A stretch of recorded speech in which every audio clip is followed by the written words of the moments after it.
कैसे हैं आप लोग। अ, मेरा नाम अंकित है और मैं अभी दिल्ली में रहता हूँ। मुझे 2 साल हो गया है दिल्ली में रहते हुए। और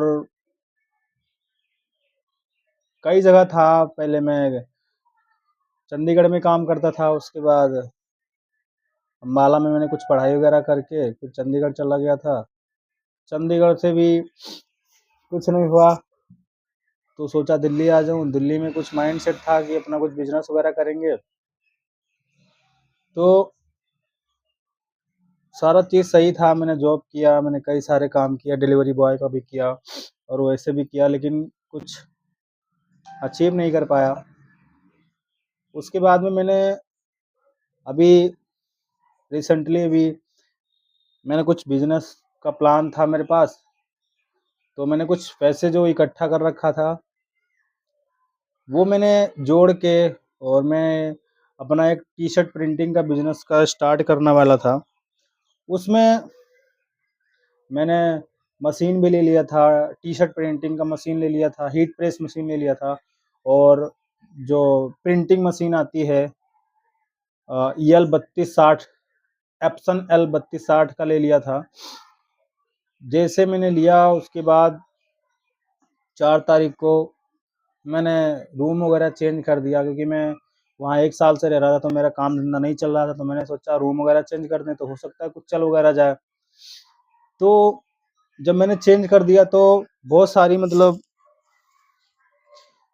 फिर क्या हुआ कि अब ऐसे ही मतलब मैं बहुत परेशान था कि क्या करूं क्या ना करूं। उसके बाद मेरा अब आया कि ओ कैमरा बेकार हो रहा है थोड़ा सा।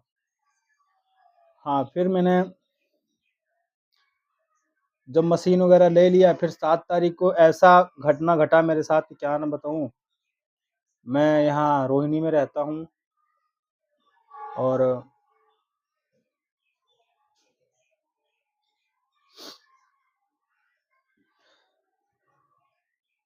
मुझे चोरी का इल्ज़ाम लगा है मेरे ऊपर। और वो लोग बड़े लोग हैं कि और वो मुझे रोज़ डेली धमकी दे रहे हैं कि हम तुमको जेल में बंद करा देंगे। और मेरा नहीं दिया और मेरे घर पे भी आए थे, मेरा पूरा रूम का छानबीन करके गए। और मेरी जो मशीन थी मैंने मैंने जो कमा के रखा था, जो लेके आया था, मेरे दोनों मशीन लेके चले गए हैं वो। और मुझे ना मैं घर पे जवाब दे पा रहा हूँ, ना मैं घर पे बता सकता हूँ, ना मैं कुछ। मैं समझ रहा हूँ क्या करूँ क्या ना करूँ। घर पे भी मैंने पैसे नहीं दिया था, 2-3 साल हो गया। मैंने सोचा था कुछ अपना स्टार्टअप कर लेंगे दिल्ली में आके, लेकिन यहाँ पे कुछ ऐसा हो गया। अब वो बोल रहे हैं सोने का कंगन मेला चोरी कर लिए हो। हालांकि हम लोगों ने नहीं किया है और इसके बारे में मुझे कुछ पता भी नहीं है कि क्योंकि वो केस करने को कह रहे हैं। तो अगर केस कर देंगे तो मेरी पूरी ज़िंदगी बर्बाद हो जाएगी, क्योंकि मेरे माँ बाप की बहुत ज़्यादा प्रॉब्लम चल रही है। इसीलिए मैंने कुछ अपना ये स्टार्ट किया था कि अगर थोड़ा बहुत भी पैसे आने लगेगा, क्योंकि मेरे घर की कंडीशन बहुत ख़राब चल रही है। तो मैंने सोचा अपना कुछ अपने घर पे रह के मीशो वगैरह पे सेल करते रहेंगे और एक्स्ट्रा काम भी करते रहेंगे। उन्होंने मेरे घर पे आए, उनका नाम है बिच्चू और उनके पापा जी थे शायद, और उनका घर है। मतलब यही सब बात थी। बाकी उन्होंने मेरा सामान भी लेके चले गए और मैं फिर वहीं पर आ गया जहाँ पे था। मेरा 18,000 की हीट प्रेस मशीन थी और 18 ही हज़ार की मेरी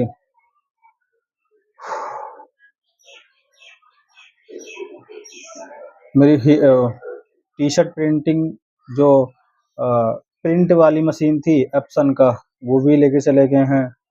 अब वो यही धमकी दे रहे हैं कि अगर सामान नहीं दोगे तो मैं केस कर दूंगा। मेरे समझ में ये नहीं आ रहा था कि मेरा सामान वो खुद उठा के लेके गए हैं, और मैं बहुत डरा हुआ हूँ कि मेरे घर वाले को पता चलेगा तो मेरी मम्मी तो मर जाएगी अगर मैं ऐसा सुन लिया उन्होंने तो। बहुत दिक्कत। उन्होंने 15 दिन का टाइम दिया था, 7 तारीख को हुआ था मामला, और अभी बस 22 तारीख को हो सकता है वो कुछ फ़ोन वगैरह करें। मेरे समझ में नहीं आ रहा मैं क्या करूं, और बहुत परेशान हूं। अगर ये वीडियो कोई भाई देख रहा है तो अगर इस सलूशन कोई हो तो बता सकता है, क्योंकि मैं सच में इसके बारे में कुछ नहीं जानता हूँ। मैंने चोरी नहीं किया है, मैं सच में बोल रहा हूँ। मैंने उनको बहुत समझाया कि भैया मैं चोरी नहीं किया है, नहीं किया, लेकिन वो नहीं मान रहे हैं। वो बार बार ये धमकी दे रहे हैं कि मैं बीजेपी की तरफ से हूँ, मैं तुम्हें जेल में करा दूंगा और मैं तुम्हें बंद करा दूंगा, तुम्हारी ज़िंदगी ख़त्म करवा दूंगा, तुम बर्बाद कर दूंगा, तुम बर्बाद हो जाओगे, ये और यही सब बात है। मैं बहुत ज़्यादा परेशान हूँ कि मैं करूँ तो करूँ क्या, बस। और यही सब है कि मैं बहुत ज़्यादा, क्योंकि मैंने बहुत मेहनत करके वो मशीन ख़रीदा था कि किसी तरह करके मैं मशीन ख़रीद लूँगा तो मेरा आगे काम होगा, और वो भी नहीं चल रहा है। अब तो सोच रहा हूँ मैं क्या करूँ क्या ना करूँ, यही सब है भाई। बाकी क्या ही बोलूँ मैं, सच में बहुत परेशान हूँ। बाकी यही सब बताना था कि हो सकता है कोई मदद कर दे, और मुझे सच में इसके बारे में कुछ नहीं पता है, और मेरी मेरी यही उम्मीद है कि वो मेरे ऊपर केस ना करें और उनका सामान वगैरह जो है खो गया है वो मिल जाए, और मेरा जो सामान लेके गए हैं, 2 मशीन लेके गए हैं, वो मिल जाए किसी तरह। मैं ऊपर वाले से यही दुआ करता हूँ कि भगवान मिल जाए किसी तरह।